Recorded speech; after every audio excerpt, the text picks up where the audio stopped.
All you auditors, come right in, come to the front and grab your seat. Today is a special day for you. And if you're not an auditor and your spouse is or your friend is, please invite them or share this video out. Do not deprive them of getting this information. Get it out, you would help someone. So in today's video, I am going to be sharing the important information on how you can migrate to Australia or New Zealand as an auditor, working in any of the big auditing firms, living that your Aussie or Kiwi dream, and at the same time enjoying it and being in your choosing profession while at it. So I would walk you through the remuneration of auditors in both countries, and also I would walk you through how you can become a registered member of Chartered Accountants of Australia and New Zealand, and also all the documents that you require to do your skill assessment. And I would also walk you through the demand of this profession in both countries, how you can get straight to residency in New Zealand and all of that. So if this information sounds like what you've been longing for, click on that subscription button, turn on that notification bell so that you do not miss the second part of it, because I'm going to be doing it in 2 lots.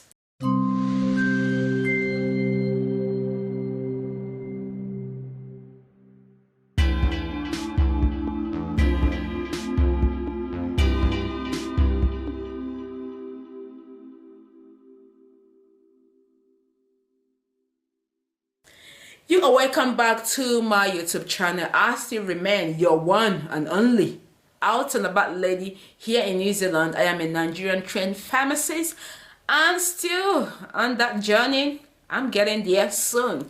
So I share information about pharmacy aspect of my life, general lifestyle here, and I also share out information on how any profession can come over here to New Zealand, excel, and live their Kiwi dream.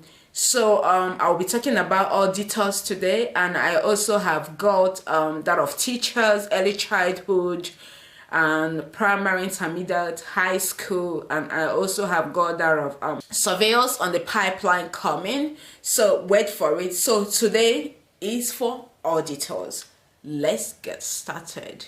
What is the remuneration or the take home for auditors in Australia and New Zealand? So for internal auditors, at the early start of their career, they can earn from 66,000 New Zealand dollars to 92,000 New Zealand dollars per annum. And for internal auditors at senior level, they can earn 92,000 New Zealand dollars to 112,000 New Zealand dollars per annum. And for auditor managers, they can earn from 112,000 New Zealand dollars up to 184,000 New Zealand dollars per annum. I would put that information on the screen so that you have a read through.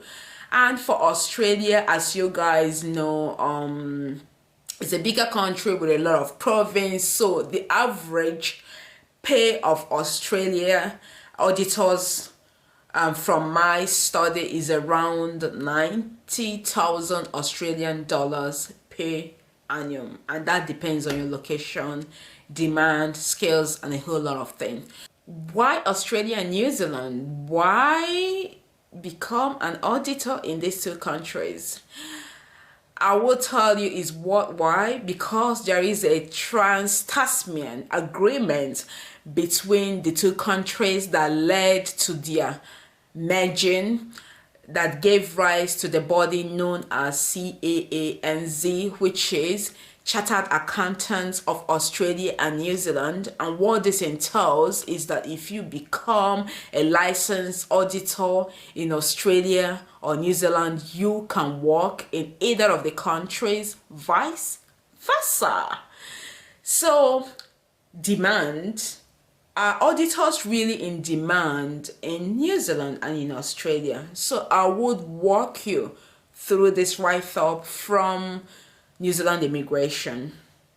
From 29th May 2023, auditors' role have been added to Tier 1 of the Immigration Green List, meaning applicants with qualifying employment or employment offers can now apply directly for New Zealand residency.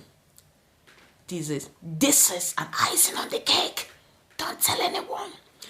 So, whereof our demand for auditors in Australia. Let's have a read together. Australia needs 30,000 additional accountants, audits and finance professionals over the next 3 years to meet demand, and the professional body says revision to the skilled migrants program are a vital part of the answer. That means you are needed. So this is a lollipop offer to you. Try and lick it off. So having said all that, how do we get started? Who is eligible? What do you need to do to assess these jobs as an auditor? So the very first step you must have completed a degree in commerce, business or accounting from an approved university, and you wouldn't know if your university is approved if you got that from overseas until you do the skill assessment. And I would be walking you through how you can do that skill assessment in the second part of this video.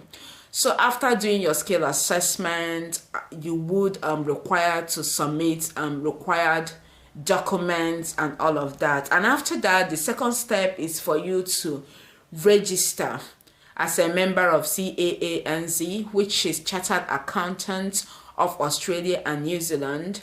And if you are registering in Australia, that would cost you about 837 Australian dollars, and if you choose New Zealand, that would be around 912.50 cents New Zealand dollars.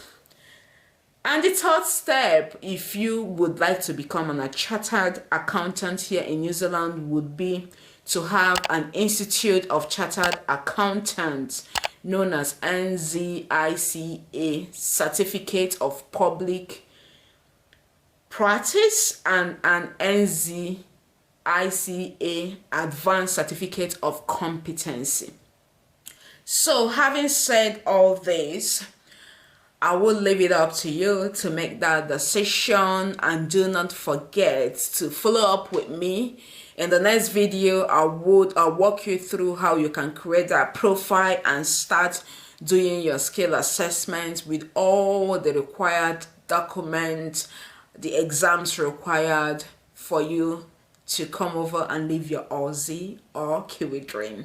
So till I see you again, I still remain your one and only out and about lady here in New Zealand. Humble me. See you guys in my subsequent videos.